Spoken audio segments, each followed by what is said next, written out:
Kakuwangan sa classroom na sinati sa Pawing National High School sa Palo, Leyte. Human masunog ang duha ka classroom ug faculty room niini. Siluan mayroon dina sa report.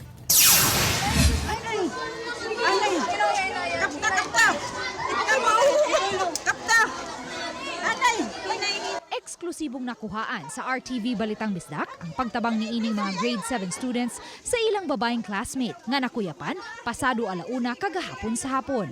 Matod sa pipila ka mga magtutudlo sa naasoy tunghaan, dili kini ang unang higayon nga may mga tinun-an silang nakuyapan, ilabi na sa mga grade 7 students. Nunot sa nagsaka nga enrollment sa maong tunghaan ug sa netabong pagkasunog sa usa ka classroom sa grade 7 niadtong Hunyo 18 sa alas 8 sa gabi, giapod-apod ang mga estudyante sa section nga naapektuhan sa sunog ngadto sa upat pa kalay mga section sa grade 7.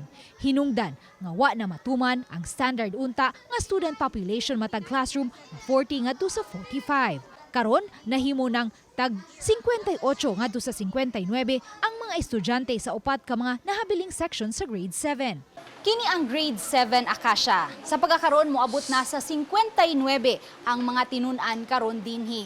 Ug bisan pa man ug niabot na sa unom ang mga ceiling fan dinhi, hilabihan gihapon kaayong kaalimuot ug mabatyagan gayud nimo ang kainit tungod kay pipila lang ang mga bintana dinhi. Hinungdan nga usa sa ilang mga estudyante ang nakuyapan.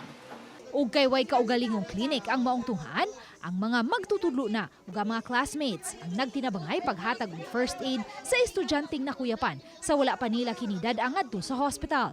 Sa pigasbahin, ang mga estudyante usab sa grade 9 kansang classroom lakip usab sa nasunog gipahimutang lang una sa ilang computer lab.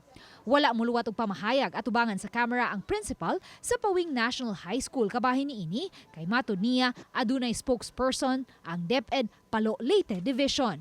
Matod ni Karen Baril, spokesperson sa DepEd Palo Leyte Division, nga nakig-alayo na sila karon sa DRR and personnel sa tunghaan aron mapangitaan og solusyon ang kakuwangan sa ventilation sa mga classrooms sa Pawing National High School nga mo'y gituhuang hinungdan nga adunay mga estudyanteng makuyapan. We will try to really see on how are we supposed to address, such as we're looking for other rooms that they can occupy para kung yung pinakamarami, doon natin ilalagay. We've already mapped out the different classrooms that they can use.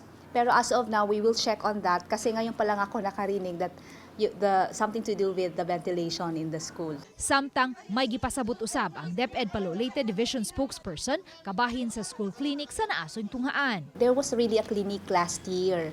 Just happened na they maximized the clinic, shifted to instructional classroom due to needed talaga ngayon kasi because of the enrollment at the same time of what happened during the fire incident. Ang nasunog nga school building, usa ka third elementary education project nga natukod niadto pang 2006 nga kaniadto iya sa Pawing Central School.